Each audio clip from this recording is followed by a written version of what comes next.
Okay, my name is Alexander Thomas, and these are my annotated notes for the introduction of Chomsky's Profit Over People. Alright, let's see here. Yeah, so I thought I knew what neoliberalism was, since that is the going to be the main topic of this book. And but I looked it up anyways because I didn't know the exact definition of it, and it was actually a little bit different than I thought what it was. So I'm glad that I know that, and I looked it up. Um, we also had a reference to Reagan and Thatcher here at some point. Um, I didn't know if that was Ronald Reagan, and I didn't know at all who Thatcher was, but I did do some research on their relationship, and I see why it was mentioned in the first paragraph here in relation to neoliberalism. Um,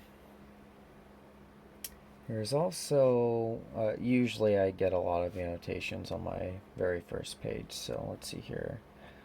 There's a comment made here where, let's see here, let's read the whole thing. There, to the contrary, neoliberalism initiatives are characterized as free market policies that encourage private enterprise and consumer choice, reward personal responsibility and entrepreneurial initiative, and undermine the dead hand of the incompetent, bureaucratic, and parasitic government that can never do good, even if well intended, which it rarely is. So that was an interesting comment. Clearly, this guy is a strong critic of neoliberalism, especially with that last paragraph, last sentence right here. Um, not only is he commenting on the fact that neoliberalism is bad, he's actually attacking the individual political proponents that allow for neoliberalism to survive, saying that most of the time their choices are not well intended. I would probably argue against that. To go in and say every political proponent that's behind the government is there to intentionally cause harm most of the time, I think is a bit of a stretch, even in this time. See, this also looked at that this book was written in 1999, and reading just through this introduction here, I I agree that many of these problems have actually gotten worse, but I would not say that each individual proponent, politically wise, has bad intentions, specifically um, in how they act well, in propping up our neoliberalism system. So let's see here. Yeah, and this is where I annotated. I looked up that this book was written in 1999. Also, since I got neoliberalism wrong earlier in the text, I ran across fascism here, and I made sure to annotate the exact uh, definition of that, which it that one I wasn't too far off with what the actual definition was. Next,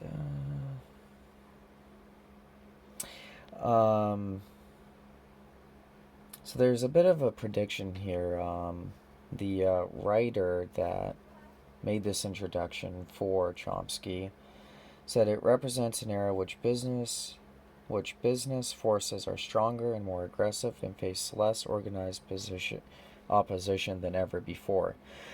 He made that prediction back in 1999, and it's only gotten worse since then. I would absolutely agree.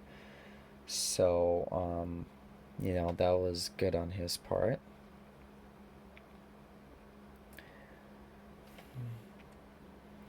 He also makes a comment here that is neo is neoliberal democracy in a nutshell.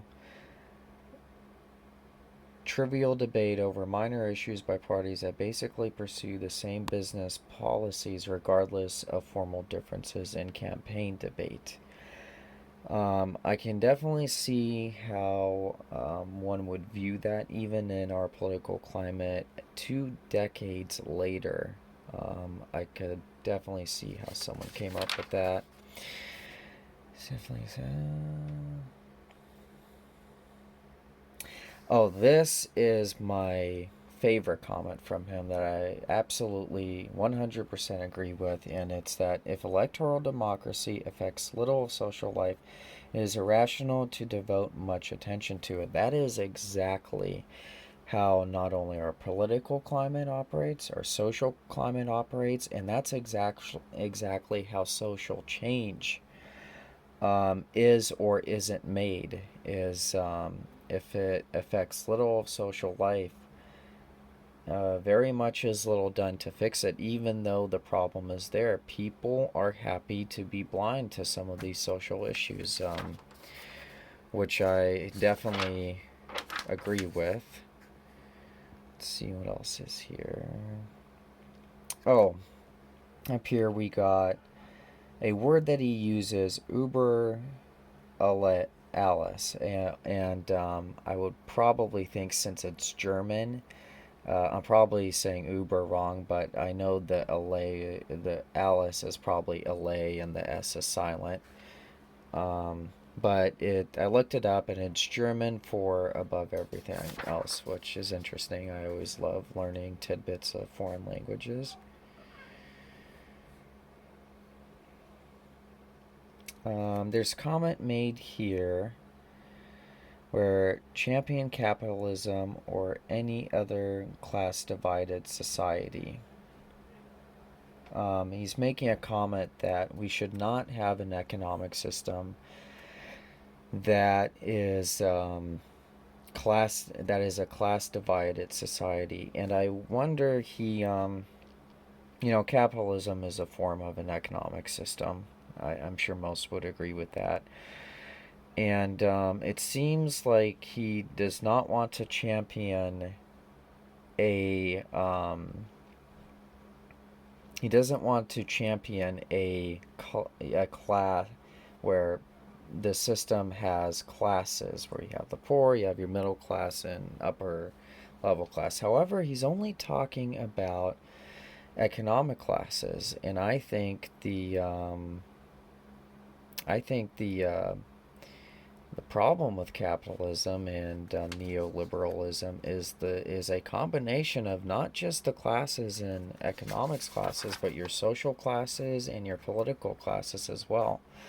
And it's he's really taking out he's singling out capitalism, but he's not commenting on the fact that political classes and social classes are playing a problem into uh, the issues with neoliberalism as well.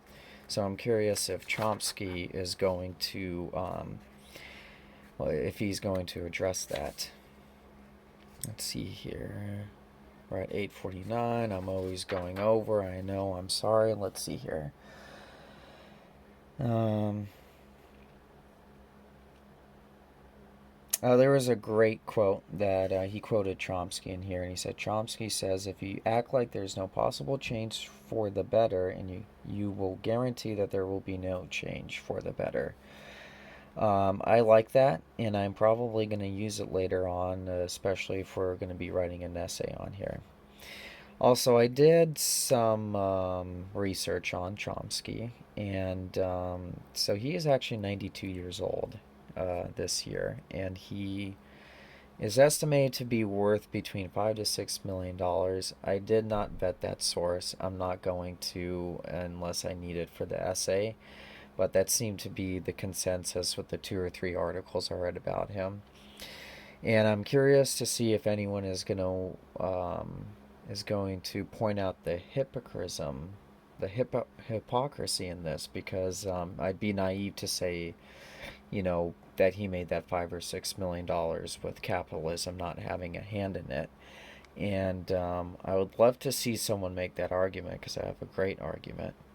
But those are all my annotations, and hopefully that was enough to see. I did actually buy the ebook online, and I bought a hard copy of it online.